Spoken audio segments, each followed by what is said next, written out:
Good morning student, welcome in Gurukulam academy Delhi. आज हम discussion करेंगे यूपीएससी सिविल सर्विसेज एग्जामिनेशन के मेंस के पेपर 2 के बारे में। जीएस 2 जनरल स्टडीज 2 सामान्य अध्ययन प्रश्न पत्र 2 इसके बारे में। इससे पहले क्लास में हमने डिस्कशन किया था GS 1 that is general studies 1 सामान्य अध्ययन 1 के बारे में। उसमें हमने देखा था कि किस तरह से हिस्ट्री और ज्योग्राफी दो सब्जेक्ट को पेपर 1 में रखा गया है।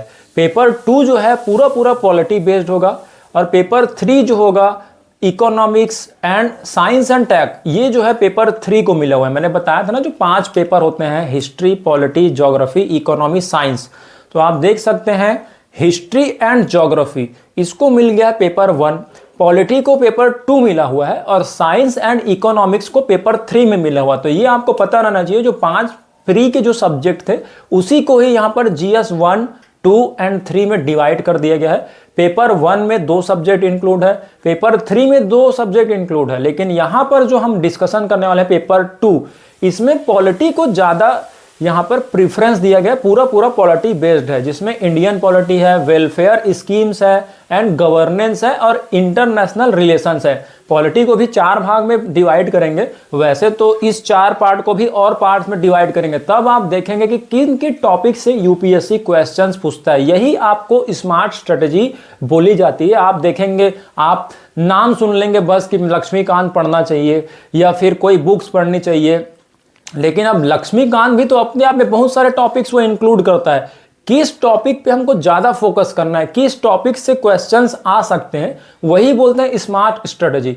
लेकिन जो स्टूडेंट सेल्फ स्टडी कर रहे हैं उनको यही पता नहीं चल पाता। वो तो ये देखते हैं कि हमें जैसे कोई रील्स देख लिया या फिर कोई मोटिवेशन वीडियोस देख लिया, अब मुझे आईएएस बनना है, आपने सारे बुक्स ले आए, सिलेबस भी आपको लर्न है, लेकिन आपको यह नहीं पता है कि लक्ष्मीकांत में से किस टॉपिक्स पर आपको ज्यादा फोकस करना है फॉर द प्री एग्जामिनेशन, किस टॉपिक्स पर मेंस के लिए ज्यादा फोकस करना है। वही स्मार्ट स्ट्रेटेजी होती है। तो दौड़ने से पहले, जब आप पढ़ने के लिए दौड़ेंगे, उससे पहले syllabus is the compulsory part of the preparation of UPSC. मैंने आपको बता रखा है कि जब भी आप प्रिपरेशन करना चाहते हैं, चाहे वो कोई भी कोचिंग हो या कोई भी टीचर्स हो, किसी से भी आप पढ़ने वाले हो, जो सिलेबस को आपको नहीं बताएगा कितने क्वेश्चंस आने वाले हैं, कितना टाइमिंग आपके पास होगा, कौन कौन से चैप्टर से, कौन कौन से पोर्शन से कितने क्वेश्चंस आएंगे और आपको कैसे अटेम्प्ट करना है, और 250 मार्क्स का ये जो पेपर होगा उसमें से कितने आपको लाने का कोशिश करना है और ट्राई करना है। एग्जैक्ट तो कोई नहीं बताएगा, ट्रायल करना है, आपको कोशिश करना है कि इसमें से इतने मार्क्स आ जाए,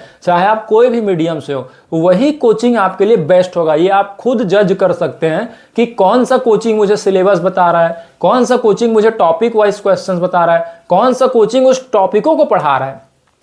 syllabus is the same, coaching difference हो सकते हैं, डिफरेंट लोकेशंस पे हो सकते हैं, ऑनलाइन के डिफरेंट प्लेटफॉर्म है, लेकिन एक चीज कॉमन है, syllabus is the common in the all coaching centres. सभी कोचिंग सेंटर में सिलेबस कॉमन है। तो आप खुद जज कीजिए, 2-4 दिन जो ट्रायल डेमो क्लासेस मिलती हैं या फिर उनके नोट्स आप देख लीजिए कि टॉपिक वाइज नोट्स है कि नहीं, टॉपिक्स वाइज पढ़ाया गया है नहीं। अदरवाइज आप देखेंगे यूपीएससी के नाम पर फ्रॉड काफी चल रहा है कि पढ़ाएंगे कुछ और, बुक रिकमेंड करेंगे कुछ और, क्वेश्चंस आएंगे कुछ और। तो इससे स्टूडेंट क्या है, 2 साल तो स्टूडेंट को क्लास आने जाने में लग जाता है। कोई सेल्फ स्टडी अगर कर रहा है तो उसे ये नहीं पता है कि आखिर मुझे किस किस टॉपिक्स में ज्यादा फोकस करना है, किस किस में नहीं करना है। तो आज हम वही डिस्कशन कर रहे हैं और कर भी रहे हैं पिछले कुछ क्लासेस से। तो आपको ये बात याद रखना है कि किस तरह से किस टॉपिक पे हमको ज्यादा फोकस करना है फॉर द मेंस। प्री के लिए हमने डिस्कशन कर चुके हैं, और भी जब हम सब्जेक्ट स्टार्ट करेंगे, जब पॉलिटी स्टार्ट करेंगे तो और भी डिटेल में जाएंगे। लेकिन अभी यहां पर 20 टॉपिक्स हैं। लास्ट क्लास में 12 टॉपिक्स थे, इसमें 20 टॉपिक्स है। उसको हम 4, लास्ट में भी हमने 4 पार्ट में डिवाइड कर दिया था, इसमें भी हम 4 ब्लॉक में डिवाइड करेंगे। और अगर आप सेल्फ कर रहे हैं, प्रिपरेशन सेल्फ कर रहे हैं, तो मृणाल सर का जो एक वेबसाइट है हम रिकमेंड करेंगे, बिना किसी स्पॉन्सर ऐसा नहीं है कि उन्होंने स्पॉन्सर कर रखा है, जो सच है उसके लिए हमको आवाज़ उठाना चाहिए। तो उन्होंने काफ़ी अच्छे से कैटेगराइज कर रखा है इस पेपर को। तो जब आप बिगिनर हैं, सिलेबस आप देख रहे हैं, उसके बाद क्वेश्चंस वाइज उन्होंने अपने वेबसाइट पर दे रखा है कि किस ब्लॉक से कितने कितने क्वेश्चंस आए, तो वहां से आप जरूर देख सकते हैं डिटेल में। फिलहाल हम समझते हैं सिलेबस। तो ये देखिए जनरल स्टडी 2 इस पेपर का नाम है। सेकंड गवर्नेंस, ये देखिए नाम में ही है governance, constitution, Indian constitution, polity, social justice and international relation. तो आपको इन टॉपिक्स में जाने से पहले पता चल गया कि देखिए गवर्नेंस का यहाँ टॉपिक मेन रहेगा, कॉन्स्टिट्यूशन का टॉपिक है, पॉलिटी है, सोशल जस्टिस है एंड इंटरनेशनल रिलेशन है। अब देखिए और इसके अंदर आते हैं। तो सबसे पहला जो टॉपिक है इंडियन कॉन्स्टिट्यूशन, भारतीय संविधान। पूरे भारत देश को चलाने के लिए जब देश हमारा आज़ाद हुआ था, आज़ादी के पहले ये जो देश है धार्मिक ग्रंथों से चलता था। आप देखेंगे कि कोई नियम कानून नहीं था, धर्म ग्रंथ को जो भी राजा फॉलो करते थे उसके अकॉर्डिंग चलता था। लेकिन जब देश हमारा फ्री हुआ तो अब यहाँ पर बहुत सारे धर्मों को लोग थे, हिंदू धर्म, मुस्लिम धर्म, सिख धर्म, ईसाई धर्म, जैन, बौद्ध। तो अब किस धर्मों के बुक से ये देश चलेगा, या कौन सा ऐसा बुक होगा जो पूरे देश को गवर्न करेगा। तो फिर एक बुक हमने बनाया जिसको संविधान बोलते हैं, कॉन्स्टिट्यूशन। तो अब देखेंगे आप धार्मिक रूल्स तो चलते हैं अपने अपने धर्मों के अकॉर्डिंग, लेकिन सारे देश को जो कवर करता है वो है इंडियन कॉन्स्टिट्यूशन। ये एक बुक है, आप देखेंगे इंडियन पार्लियामेंट में उसकी मेन जो कॉपी है वो रखी हुई है। इस बुक को बनाने के लिए आप जानते होंगे कि बाबा साहब भीमराव अंबेडकर जी और उनके साथ साथ बहुत सारी कमिटीज बनी थी। उन्होंने मिल करके सभी धर्मों के सारे अच्छे चीज़ों को वहाँ पर अपनाया, और सारे देश बहुत सारे देश थे जो विदेशों के, वहाँ पर क्या कानून चल रहा है उसको भी अपनाया, और उसके साथ साथ फिर ये कॉन्स्टिट्यूशन बुक बनाया। तो पूरा जो पेपर 2 है वो इंडियन कॉन्स्टिट्यूशन बुक पर है। और आपको ये जानना जरूरी होता है, चाहे आप कोई भी धर्म से रिलेटेड स्टूडेंट हो या कोई भी धर्म से रिलेटेड सिटीजन हो, लेकिन हमारा देश अभी जो है इंडियन कॉन्स्टिट्यूशन से चल रहा है। तो दुर्भाग्य की बात यह है कि हमारे देश में कॉन्स्टिट्यूशन नामक कोई चीज़ है ये हम जानते नहीं हैं, और धर्म के नाम पर लड़ते रहते हैं। जब आप कॉन्स्टिट्यूशन समझ जाएंगे तो ये जो क्लासेस होते हैं इंडिया में वो नहीं हो पाएगा। तो ज़्यादा अभी डीप में न जाते हुए ऐसा हम डिटेल में बात करेंगे जब क्लासेस चलेंगी तब। अभी सिलेबस पे आते हैं। तो इंडियन कॉन्स्टिट्यूशन के बारे में हमको रीड करना है। हिस्टोरिकल अंडरपिनिंग, हिस्ट्री क्या था, किस तरह से कितने बैठक हुए, का कितने सीटिंग्स हुई, उसके बाद कॉन्स्टिट्यूशन बना। इवोल्यूशन, फीचर्स क्या क्या है हमारे इंडियन कॉन्स्टिट्यूशन के, क्या क्या गुण हैं आप देखेंगे वो पढ़ेंगे। अमेंडमेंट कितने हुए, अब देखिए चाहे कितना भी कोई अच्छा बुक तैयार करने की कोशिश करता हो, कुछ ना कुछ कमी या समय के अकॉर्डिंग उसमें अमेंड करना पड़ता है, संशोधन करना पड़ता है। तो वो अमेंडमेंट पढ़ेंगे मेन। एंड यहाँ पर सिग्निफिकेंट प्रोविजंस किसके किसके लिए है, क्या क्या प्रोविजंस है, क्या क्या प्रावधान है किन किन नागरिकों के लिए। एंड बेसिक स्ट्रक्चर, जब बना था हमारा संविधान उसका बेसिक स्ट्रक्चर क्या है। आपका कई बार सुनते होंगे कि बेसिक स्ट्रक्चर को कोई भी तोड़ नहीं सकता, कोई बदल नहीं सकता। सुप्रीम कोर्ट ऑफ इंडिया जो है गवर्नर है हमारे कॉन्स्टिट्यूशन का। आप देखेंगे कभी भी बेसिक स्ट्रक्चर से छेड़छाड़ होता है, कोई भी इवन एक सिंगल आदमी भी जा करके सुप्रीम कोर्ट में रीट दायर कर सकता है कि मेरे फंडामेंटल राइट्स का, मेरे कॉन्स्टिट्यूशन का हनन हो रहा है। तो देखेंगे सुप्रीम कोर्ट फिर जो गवर्नमेंट है पार्लियामेंट उसके ऑर्डर को भी, उसके लॉ को भी कैंसिल कर देती है। बड़ा मजा आएगा जब आप रोचक तरीके से पढ़ेंगे। आप सेलेक्ट हो पाए ना हो पाए, लेकिन आपका नॉलेज जरूर बढ़ेगा, और उसके साथ साथ आप कोशिश जरूर कीजिए कि हम सेलेक्ट होंगे ही होंगे। अब कुछ लोग स्टूडेंट ये सोच के नहीं करते प्रिपरेशन कि हाँ IAS है, बहुत बड़ा एग्जाम है, कुछ सोसाइटी डिमोटिवेट कर देती है, जबकि आपको एक बार अपीयर जरूर होना चाहिए और कोशिश जरूर करना चाहिए। ठीक है। द सेकेंड जो टॉपिक है वो है functions and responsibilities of the union and the state. Union यानी क्या होता है, संघ। जो भारत हमारा राज्य है उसका फंक्शंस क्या क्या है, रिस्पॉन्सिबिलिटीज क्या क्या है हमारे देश में चलने के लिए, राज्यों की क्या क्या रिस्पॉन्सिबिलिटीज है, वो सारी एक बुक है इंडियन कॉन्स्टिट्यूशन।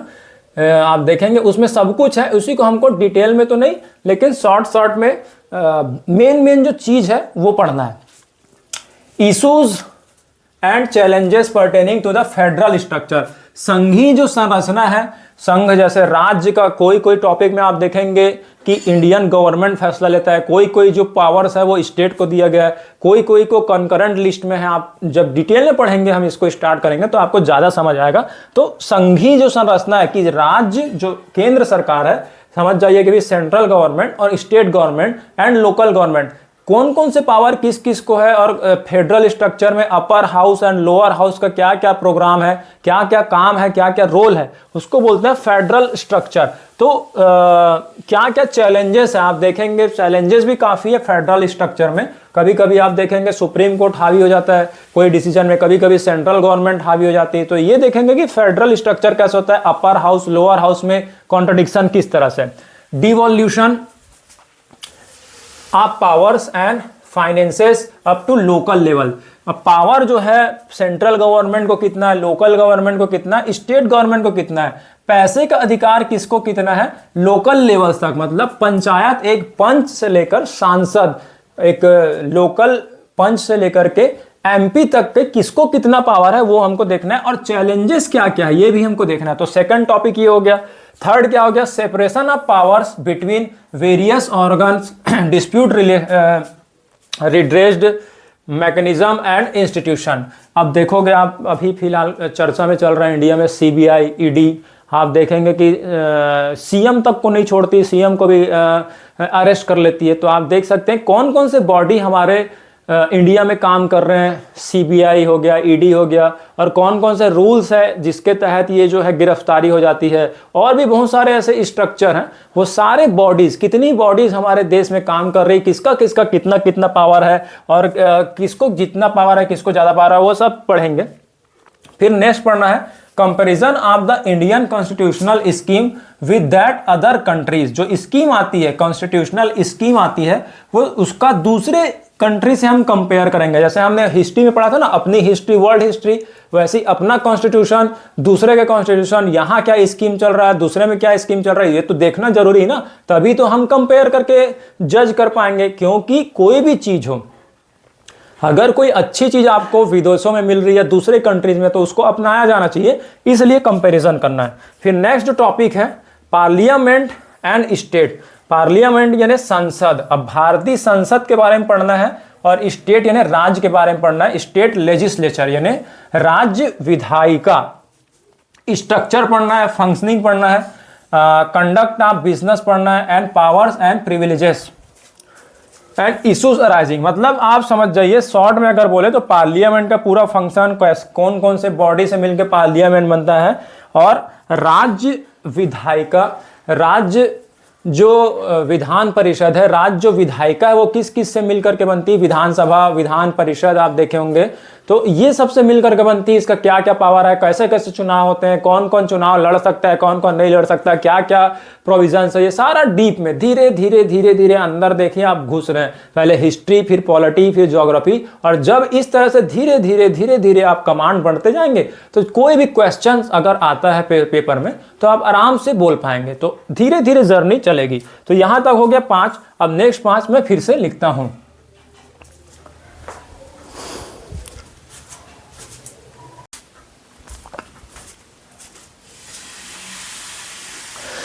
जो 6 टॉपिक है हमारा वो है, देखिए, structure, organisation and functioning of the executive and the judiciary. Parliament जो आता है वो समझ जाइए लेजिस्लेटिव बॉडी में आता है। अब हम देखेंगे कि भारत में जैसे आप देख सकते हैं कोई रूल बनाता है, ठीक है, कोई रूल को फॉलो करवाता है, और कोई रूल को तोड़ने पर सजा देता है। पहले ये काम किंग के पास, अकेले के पास होता था, ठीक है, जिसको बोलते थे राजतंत्र, ऑटोक्रेसी, कि राजा ही रूल्स बनाएगा, राजा ही उसको फॉलो करवाएगा, और राजा ही अगर कोई रूल्स तोड़ता है तो उसको सजा देगा। इसको बोलते थे ऑटोक्रेसी। तीनों power, legislative power and executive power और जुडिशरी का जो पावर था, तीनों एक जो पर्सन था उसमें था, उसको क्या बोलते थे, ऑटोक्रेसी। लेकिन अब क्या किया, सेपरेशन ऑफ पावर, इस पावर्स को, कि रूल बनाने का पावर, रूल को फॉलो कराने का पावर, और रूल को रूल अगर कोई तोड़ता है तो उसको सजा देने का पावर अलग अलग बॉडीज में बांट दिया गया है ना। देखेंगे कि आप रूल्स बनाएंगे पार्लियामेंट में, फॉलो करेंगे, आईएएस लोग, मिनिस्टर्स लोग ये सब फॉलो करवाएंगे।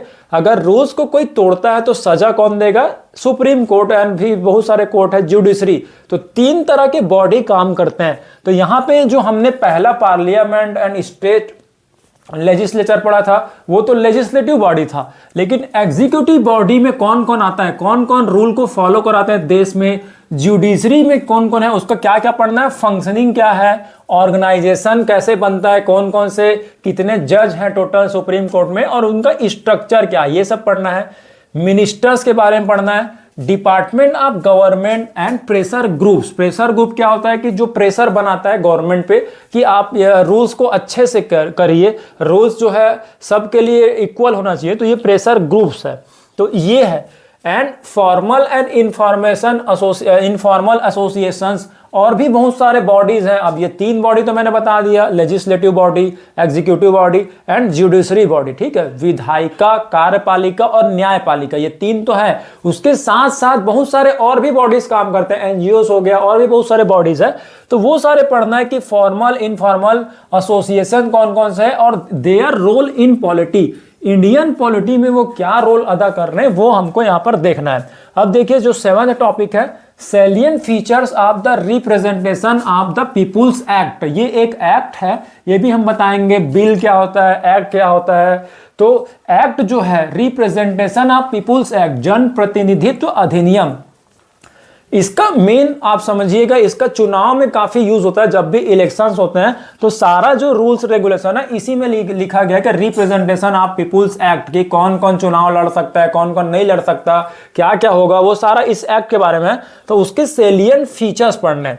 अब 8th जो टॉपिक है, appointment to various constitutional post, जो भी संवैधानिक पोस्ट है, बहुत सारे जो आप देखेंगे आईएएस और आईपीएस को सीबीआई का चीफ बनाया जाता है, आप सीबीसी का चीफ बनाया जाता है, सीआईसी जो चीफ इंफॉर्मेशन कमीशन है उसका चीफ बनाया जाता है, विजिलेंस कमीशन है सीबीसी उसका बनाया जाता है, ईडी का कौन बनेगा एंड सीबीआई का कौन बनेगा, और जो हमारा चुनाव आयोग है election commission, ECI election commission of India, उनके हेड कौन होंगे, उनका डिपार्टमेंट क्या होगा, वो सब पढ़ना है। कि appointment to various constitutional post, powers क्या क्या होता है उनका, फंक्शंस क्या क्या होते हैं, ठीक है। कैग हो गया आप देखेंगे, एंड जिसको महानिदेशक बोलते हैं, महानिदेशक and controller and auditor general of India, CAG. तो यहां पर देख सकते हैं उनकी रिस्पॉन्सिबिलिटी क्या क्या है। और कॉन्स्टिट्यूशनल बॉडीज, और भी कौन कौन सी बॉडीज हैं जो कॉन्स्टिट्यूशनल है, जैसे एनजीटी है, नेशनल ग्रीन ट्रिब्यूनल, जो कि पेड़ पौधों के बारे में पूरे एनवायरनमेंट को गवर्न करता है। तो ऐसे ऐसे बहुत सारे बॉडीज है, आप जब लिंक करके पढ़ेंगे काफी इंटरेस्टिंग ये होने वाला है। अब देखिए 9 topic, statutory, regulatory and various quasi judicial body. यहां पर हमने देखा कॉन्स्टिट्यूशनल बॉडी, ठीक है। फिर क्वासी जुडिशनल बॉडी की कभी कभी कुछ अर्ध न्यायिक संस्थाएं होती है जो आधा आधा आपको फैसला दे सकता है, पूरा पूरा उनको सुप्रीम कोर्ट की तरह पावर तो नहीं होता, लेकिन क्वासी जुडिशियल एंड रेगुलेटरी भी होता है, स्टेचुरी बॉडी होता है। तो ये हम डिस्कस जब सिलेबस पढ़ेंगे तब हम करेंगे, ठीक है।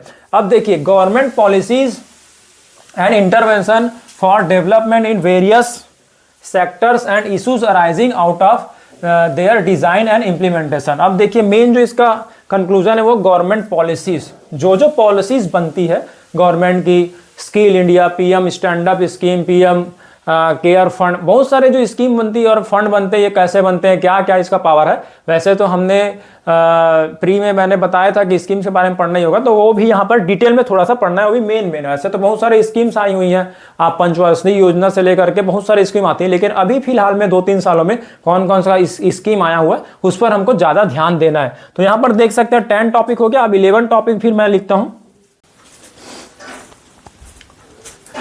जो 11th टॉपिक है वो देखिए development process and the development industry. अब देखिए डेवलपमेंट प्रोसेस क्या होता है, development processes and development industry, कौन कौन सी डेवलपमेंट इंडस्ट्रीज है। मतलब यहां पर देखिए रोल ऑफ एनजीओ, एनजीओ आप जानते हैं नॉन गवर्नमेंट ऑर्गेनाइजेशन, कुछ गवर्नमेंट काम कर रही है, कुछ नॉन गवर्नमेंट ऑर्गेनाइजेशन आप देखे होंगे कि जो सिविल सर्विसेज में नहीं जा पाते या अनफॉर्चुनेटली सेलेक्ट नहीं हो पाते, वो एनजीओ के थ्रू काम करते हैं। मतलब आईएएस तो एक प्लेटफॉर्म है कि आप वहां से सर्विस कर सकते हैं, अदरवाइज और भी बहुत सारे प्लेटफॉर्म है जो यूपीएससी अगर आप पढ़ेंगे तो सिलेक्शन हो जाती है, बहुत अच्छी बात है, सब कोई सिलेक्शन के लिए पढ़ते हैं। अनफॉर्चुनेटली अगर नहीं हो पाता है तो आप इतना डीमोटिवेट मत होइए, बहुत सारे रास्ते आपको यूपीएससी का जो सिलेबस है वो दे देगा, ठीक है। तो एनजीओज है, सेल्फ हेल्प ग्रुप है, स्वयं सहायता समूह, various groups and association, donors जो भी दान दाता है, चैरिटीज कैसे कैसे मिलती है, and institutional and other stakeholders. अब ये स्टेक होल्डर्स क्या है, थोड़ा सा इकोनॉमिक्स से रिलेटेड टर्म है, तो हम जब सारा सब्जेक्ट आप पढ़ेंगे तब फिर आप लिंकिंग करना सीख जाएंगे कि हिस्ट्री से पॉलिटी कैसे लिंक करते हैं, पॉलिटी से ज्योग्राफी कैसे लिंक करेंगे, ज्योग्राफी से इकोनॉमी और साइंस कैसे लिंक करेंगे। तो पहले आप धैर्य रखिए, थोड़ा पेशेंस रखिए, धीरे धीरे जब सब्जेक्ट को एक्सप्लोर करते जाएंगे तब आप इस लायक हो जाएंगे। 12th जो टॉपिक है वेलफेयर स्कीम, कल्याणकारी योजनाएं for the vulnerable section. Vulnerable यानी क्या होता है कि कोई भी कमजोर, हमारे जो पॉपुलेशन है इंडिया में, तो कौन कौन से वल्नरेबल ग्रुप्स है उनके लिए वेलफेयर स्कीम कौन कौन सी आई है, उस पर हमको ज्यादा फोकस करना पड़ेगा। बाय द सेंटर, सेंटर के द्वारा, स्टेट के through, and the performance of this scheme, और अगर स्कीम आई है तो वो किस तरह से परफॉर्म कर रही है, उनको फायदा हो रहा है नहीं हो रहा है, उस स्कीम का मैकेनिज्म क्या है, लॉस क्या क्या बोलता है, इंस्टीट्यूशंस एंड बॉडीज क्या क्या है, किसके लिए, वल्नरेबल ग्रुप के लिए, कॉन्स्टिट्यूटेड यानी जो बनाया गया है, फॉर द प्रोटेक्शन बचाने के लिए, and betterment of the vulnerable sections. आप देखिए वल्नरेबल यानी समझ जाइए कि कमजोर। अब वल्नरेबल को डिसाइड कौन करेगा, कौन से ग्रुप वल्नरेबल में आएंगे, वो सब हम डिटेल में पढ़ेंगे। नेक्स्ट जो टॉपिक है 13 इश्यूज। अब कौन से issues, relating to the development and management. किससे रिलेटेड इश्यूज है, डेवलपमेंट और management of social sector. Social sector जो होता है, सर्विसेज जो है, social services relating to health.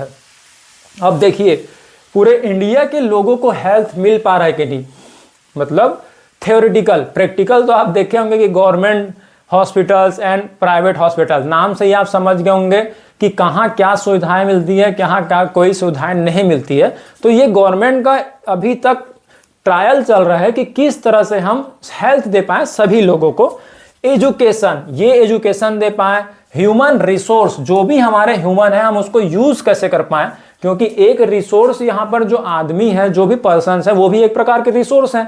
अब आप हर कोई तो सेलेक्ट नहीं हो पाएगा आईएएस, तो इसका मतलब ये नहीं कि उससे हम काम ना ले सके, उसमें भी कोई ना कोई पोटेंशियल होगा। देखेंगे आप सिंगर्स हैं, क्रिकेटर्स हैं, बहुत सारे लोग जो है इंडिया में अलग अलग फील्ड में वर्क कर रहे हैं। तो ये गवर्नमेंट की, या फिर आप आईएएस बनते हैं तो आपकी ये रिस्पॉन्सिबिलिटी होगी कि रिसोर्सेज को हम कैसे यूज करें, कैसे उसको उसके अकॉर्डिंग प्लेटफॉर्म दे पाए, ये आपको सिलेबस यहां पर बताता है। जो नेक्स्ट टॉपिक है वो है 14 issues relating to the poverty.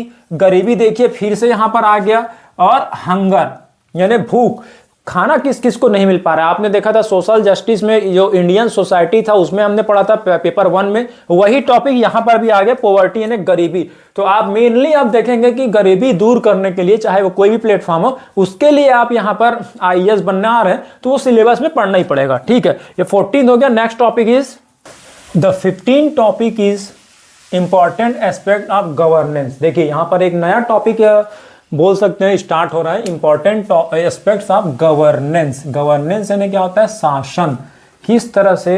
अब हमने ये तो देख लिया कि शासक कौन कौन थे, गवर्नर कौन कौन थे, तो आप देख सकते हैं legislative, executive and judiciary body, 3 तरह के, विधायिका, कार्यपालिका, न्यायपालिका। ये तो क्या है, शासक थे। अब शासन कैसे चलेगा, गवर्नेंस कैसे चलेगा, उनका जो काम है वो कैसे भारत के लोगों तक पहुंचेगा, उसको बोलते हैं गवर्नेंस। उसमें ट्रांसपेरेंसी यानी समझ जाइए कि पारदर्शिता कैसे आएगी, कि जो रूल्स ऊपर बन रहा है वही रूल्स नीचे तक पहुंच रहा है, उसको बोलेंगे ट्रांसपेरेंसी। अगर ये रूल्स फॉलो नहीं हो पाता है तो अकाउंटेबिलिटी किसके किसकी जवाबदेही रहेगी अगर ऐसा काम नहीं हो पाता है। तो अकाउंटेबिलिटी, एक एक टॉपिक को आपको अच्छे से पढ़ना, ठीक है। अब देखिए जो बहुत इंपॉर्टेंट टॉपिक है ई गवर्नेंस। आप देखे होंगे कोई रूल्स बन रहा है सुप्रीम कोर्ट में या फिर कोई बड़े बड़े मिनिस्टर्स के पास रूल बन रहा है, तो पहले जब सोशल मीडिया नहीं आया था तब ये जो रूल्स हैं वो उन्हीं के पास सीमित रहते थे। एक दूर गांव, जो इंडिया के गांव में जो लोग होंगे उनको तो ये पता भी नहीं चलता था कि रूल्स क्या बन रहा है। लेकिन आज आप देखे होंगे पॉलिटिक्स हो या कहीं भी चुनाव हो रहा है, जैसे रिसेंटली अभी महाराष्ट्र एंड झारखंड में इलेक्शन हो रहे हैं, तो उसके रिजल्ट को पूरा देश देखता है। किसके माध्यम से? सोशल मीडिया के माध्यम से। तो लोगों को, गवर्नमेंट को भी ये लगा, हमारे भारत सरकार को भी ये लगा, जब इंटरटेनमेंट की चीजें जैसे मुंबई में पिक्चर बन रही है उससे पूरा भारत प्रभावित हो रहा है, तो हमको भी जो गवर्नमेंट का काम है उसको ऐसे मीडिया के माध्यम से लोगों तक पहुंचाया जाना चाहिए। तो उसी को बोलते हैं ई गवर्नेंस, कि मोबाइल का इस्तेमाल किया गया। अब आप देखेंगे कोई भी लाइसेंस का फॉर्म भरना हो, प्रॉपर्टी का रजिस्ट्री का फॉर्म भरना हो, सब कुछ आपके मोबाइल से हो रहा है। इसको बोलते हैं ई गवर्नेंस। अब देखिए ई गवर्नेंस का एप्लीकेशन कहां कहां हो सकता है, मॉडल क्या क्या होगा, किस मॉडल से, तो थोड़ा सा नॉर्मल जो पर्सन है उससे हमको स्पेशल पढ़ना पड़ेगा। सक्सेस क्या क्या हुआ इसका, लिमिटेशंस क्या क्या ई गवर्नेंस का। अब आप देखोगे कई टोल फ्री नंबर है जिससे आप डायरेक्ट कंप्लेन कर सकते हैं, लेकिन वो जो नंबर्स हैं उसमें कभी भी रिंग जाती नहीं है, तो ये लिमिटेशंस हो गया कि जो नंबर्स है वो तो ई गवर्नेंस के लिए आपने ले आया कि कोई भी आपको परेशानी, आसपास सफाई नहीं हुई है तो आप तुरंत कंप्लेन करें। लेकिन अब नंबर ही नहीं लग रहा है तो आप देखे होंगे ऐसा शिकायत हो रहा है, तो आप ये सब कैसे भी कर सकते हैं आप काम, ठीक है। पोटेंशियल क्या क्या है, सिटीजन चार्टर्स क्या क्या है, सिटीजन चार्टर्स यानी समझ जाइए कि नागरिकों के लिए क्या क्या नियम है, ट्रांसपेरेंसी उनकी क्या क्या है, and accountability and institutional and other measures, और भी बहुत सारे जो काम है गवर्नेंस से रिलेटेड वो कैसे करेंगे समझ जाइए। कंक्लूजन में गवर्नेंस के बारे में पढ़ना है। नेक्स्ट है role of civil services in democracy. ये बहुत बड़ा टॉपिक है। देखिए सिविल सर्विसेज का रोल जो है डेमोक्रेसी, अब लोगों को ये भी पता नहीं, स्टूडेंट्स को ये भी पता नहीं कि डेमोक्रेसी आखिर है क्या, तो उसमें हमको रोल्स पढ़ना है, ठीक है। डिस्कस करेंगे जब सिलेबस करेंगे तब। India and it's neighbourhood relation, that is called IR, international relation, अंतरराष्ट्रीय संबंध। भारत का आपके पड़ोसियों के साथ क्या क्या रिलेशन हुआ है, मोदी जी अगर गए हैं या हमारे विदेश मंत्री फॉरेन मिनिस्टर अगर गए हैं तो क्या क्या डील करके आए हैं, ये मेन जो उस समय हुआ है जब आप मेंस देने वाले हैं उससे लगभग 1 या 2 साल पहले का रिलेशंस को आपको पढ़ना होगा। अब देखिए 18 टॉपिक है बाइलेटरल, द्विपक्षीय। बाइलेटरल होता है, मल्टीलेटरल मीटिंग होती है, मीटिंग को भी पढ़ेंगे कैसे बाइलेटरल होता है, मल्टीलेटरल होता है। तो यहां पर बाइलेटरल के बारे में पढ़ना है, रीजनल, क्षेत्रीय एंड ग्लोबल, वैश्विक, ग्रुपिंग्स एंड एग्रीमेंट, जो 2 देशों के साथ। आप कभी कभी देखोगे भारत का पर्सनली संबंध अलग होगा, भारत का ग्रुप के साथ संबंध अलग होगा और भारत का ग्लोबल अलग होगा। देखिए क्षेत्रीय ने, इसमें आपके रीजन के लोग आ जाएंगे। आप देखिए इसको अपने उससे समझिए, जैसे आपका कोई फास्ट फ्रेंड होता है तो उसको बोलेंगे बाइलेटरल कंट्रीज। अब आपके मोहल्ले के दोस्त तो होते ही हैं, आप कभी कभी कोई बात मोहल्ले तक सीमित रखना चाहते हैं, बाहर तक नहीं देना चाहते हैं, इसको बोलते हैं रीजनल। और ग्लोबल में क्या हो जाएगा, पूरे दुनिया के साथ इंडिया का कैसा ग्रुपिंग्स है, कौन कौन से ग्रुप्स बने हुए हैं। आप देखेंगे इंडिया ने किसी देश के साथ पर्सनली बातचीत की है, इंडिया ने रीजन के साथ, जैसे आप श्रीलंका, म्यांमार एंड इधर पाकिस्तान, अफगानिस्तान। पाकिस्तान अफगानिस्तान तो ज्यादा बात करता नहीं, फिर भी एक ग्रुपिंग्स बनाता है वो अपने रीजनल कंट्रीज के साथ। बाइलेटरल ने डायरेक्ट किसी से बात करेगा, अपने रीजन के साथ बात करेगा, उसके बाद ग्लोबल, जब यहां काम नहीं बनेगा तो पूरे दुनिया से बात करेगा। उसकी ग्रुपिंग्स के बारे में पढ़ना है। एग्रीमेंट क्या क्या है उनके बीच में, इन्वॉल्विंग इंडिया, जो इंडिया को फॉलो, मतलब इंडिया को अफेक्ट करती है, इंडियन इंटरेस्ट को जो अफेक्ट करेगी, इसके बारे में 2-4 पढ़ना है, ठीक है। 19th effect of policies. अब जो भी हमारा योजनाएं बनेंगी उसका इफेक्ट कहां होता है, developed and developing countries. Developed country आप देखेंगे कि बहुत कुछ कुछ कंट्री जो है डेवलप्ड है। India is the developing country, विकासशील, विकसित, विकासशील, ये जो देश है इसको क्लासिफाई किया गया है। तो जो डेवलप्ड एंड डेवलपिंग कंट्रीज है उसकी पॉलिसीज का इंडिया के पर क्या इफेक्ट पड़ रहा है वो करना है। और इंडियन डायस्पोरा, इंडिया से जो प्रवास कर गए दूसरे जगह में, उन लोग का क्या रोल है इंडिया के लिए, उसके बारे में पढ़ना है। And the last topic is important international institution. अब देखिएगा इंडिया को कोई भी काम करना पड़ता है तो यूएन जाना पड़ता है, तो इंपॉर्टेंट इंस्टीट्यूशन कौन कौन सा है जो इंटरनेशनल है। आप देखेंगे इंटरनेशनल कोर्ट भी है, जैसे सुप्रीम कोर्ट है वैसे इंटरनेशनल कोर्ट है नीदरलैंड में। तो आप देख सकते हैं कि उस बॉडीज के बारे में हमको पढ़ना है। इंपॉर्टेंट इंटरनेशनल इंस्टीट्यूशंस, एजेंसीज कौन कौन सी है एंड देयर स्ट्रक्चर पढ़ना है। और मैंडेट, मैंडेट यानी उसका जो मेन मोटिव क्या है ऐसे इंस्टीट्यूशन का। यूनेस्को हो गया, यूएन के बहुत सारे आप देखेंगे इंस्टीट्यूशंस होंगे, तो उनका रोल क्या है, स्ट्रक्चर कौन कौन सा है, मेन मतलब मेन पता होना चाहिए, ये हम देखेंगे। तो आप देख सकते हैं ये 20 टॉपिक्स हमने डिस्कस करने की कोशिश किया। हालांकि ये जो पेपर 2 है इसके लिए बड़े बड़े टीचर्स लगते हैं और बड़े बड़े टाइमिंग लगता है, लेकिन हमारी ये कोशिश थी कि आपको 30 to 35 मिनट्स में ये कोशिश करने का समझाने का आपको कोशिश करें, ताकि आप कहीं भी पढ़ रहे हो, चाहे आप कोचिंग में पढ़ रहे हो चाहे सेल्फ कर रहे हो, आपको ये काम आ सके। अब हम देखेंगे, ये तो हमने 20 टॉपिक्स पढ़ लिया, इसको हम कैटेगराइज करते हैं कि 4 टॉपिक में कैसे हम इसको शॉर्ट में याद रख सकते हैं। और ये भी देखेंगे 4 टॉपिक से कौन से पोर्शन से ज्यादा क्वेश्चन आ रहा है। और उसके साथ साथ ये भी देखेंगे जो लास्ट क्लास में हम भूल गए थे कि 250 नंबर में से टॉपर जो रैंक 1 था उसका कितना मार्क्स आया था, तो कितना आपको अफोर्ड करना है। इससे आपको पता चलेगा कि मुझे किस तरह से पढ़ना है। तो देखते हैं अब इसका शॉर्ट। अब देखिए हमने 20 टॉपिक्स पढ़ लिया, डिटेल में थोड़ा डिटेल में जाने की कोशिश किया और जल्दी भी करने की कोशिश किया। अब आप देखिए कोई भी पेपर को सबसे पहले आपको स्मार्ट स्टडी से ब्रेक करना होगा। तो यहां मैंने देखिए लिख रखा है कि कैसे स्मार्ट स्टडी से उन 20 टॉपिक्स को हमको पढ़ना है। केवल लक्ष्मीकांत बुक, केवल कोई बुक का नाम लेने से काम नहीं चलेगा, उसको थोड़ा थोड़ा टॉपिक्स को पढ़िए, उसके अकॉर्डिंग फिर बुक्स पढ़िए, तब आप उस तरह से सही डायरेक्शन में मेहनत कर पाएंगे। तो देखिए कोई भी पेपर हो उसको आपको करने के लिए ये कोड याद रखिएगा, TTMCQ, ये आपको पता होना चाहिए। सबसे पहले उस पेपर में टॉपिक कितने हैं, तो हमने देखा 20 टॉपिक्स है। टाइमिंग कितना होगा इस पेपर को देने के लिए, तो 3 आवर्स आपको पता ही है। उसके बाद मार्क्स कितने होंगे, तो ये भी 250 मार्क्स का होगा। यहां पर कट ऑफ मार्क्स, सी क्या होता है, देखिए पहला टी से आ जाएगा आपका टॉपिक्स, दूसरा टी से आ जाएगा टाइमिंग, तीसरा एम से आ जाएगा, थर्ड जो वर्ड है वो एम से आ जाएगा मार्क्स कितना है, और चौथा कट ऑफ यानी हमको लाना कितना है। तो आदित्य श्रीवास्तव जिनका 2023 में फर्स्ट रैंक था, उनके मार्क्स को हम लेंगे, क्योंकि आप देखेंगे कट ऑफ जो है आता तो है यूपीएससी के साइट में, लेकिन वो एक साथ का कट ऑफ आता है, मतलब फाइनल कट ऑफ आता है ना मेंस के लिए, प्री के लिए भी। ये सब्जेक्ट वाइज नहीं देता कि आपका इस सब्जेक्ट में कितना है, ये तो टॉपर जो है अपने जो मार्कशीट है वो देते हैं, तो ये अच्छी बात है ना। कुछ काम तो यूपीएससी भी आता अधूरा करता है कि इसमें कितने कट ऑफ आएंगे पेपर में तो आप क्वालिफाई कर पाएंगे, ये नहीं दिया हुआ है। ये कैसे पता चलता है, ये कैंडिडेट के अकॉर्डिंग पता चलता है। तो जो रैंक 1 जिनका आया था आदित्य श्रीवास्तव जी का, उनके मार्कशीट से आप देखेंगे तो उनको जो है पेपर 2 में 132 आया था, मतलब आप समझ जाइए 250 में से 125 इसका आधा हो गया, आधा से थोड़ा सा ज्यादा नंबर। तो देखिए अब अगर आप पूरा अटेम्प्ट करते हैं सारे के सारे 20 क्वेश्चंस, तो पॉसिबिलिटीज रहेगी कि आपको कम से कम हाफ मार्क्स मिल जाए। इस तरह से पेपर क्लियर हो सकता है। उसके बाद क्वेश्चंस, ये देखिए 20 क्वेश्चंस आते हैं, फिर वही 10 नंबर वाले 10 क्वेश्चन आएंगे, 15 नंबर वाले 10 क्वेश्चन आएंगे, तो टोटल क्वेश्चन कितना हो गया, 250 नंबर का यहाँ पर क्वेश्चन आ गया। TTMCQ, यहाँ पर topic, timing, marks, cut off and question का नंबर, ठीक है, सब आपको पता चल गया। उसके बाद क्वेश्चन देखिए कि 10 नंबर वाले 10 क्वेश्चन आएंगे, 15 नंबर वाले 10 क्वेश्चन आएंगे। आपको पूरा अटेम्प्ट करने का कोशिश करना है, इतना काम करना है पढ़ने के बाद, 1 साल मेहनत करने के बाद।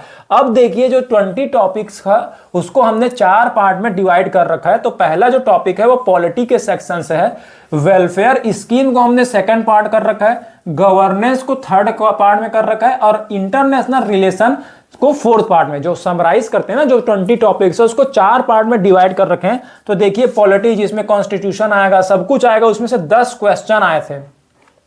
वेलफेयर स्कीम जो कल्याणकारी योजनाएं वगैरह हैं उनसे 2 क्वेश्चन आए रखे थे, गवर्नेंस से 4 क्वेश्चन आए थे और भारत का इंटरनेशनल अंतरराष्ट्रीय संबंध से 4।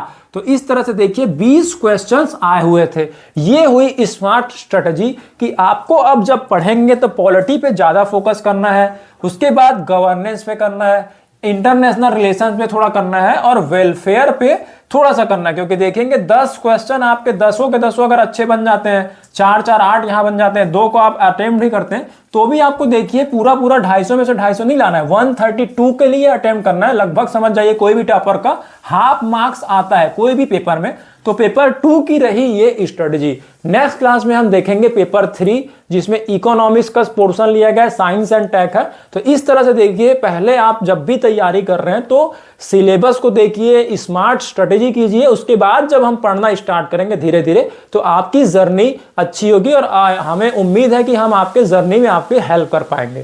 Thank you.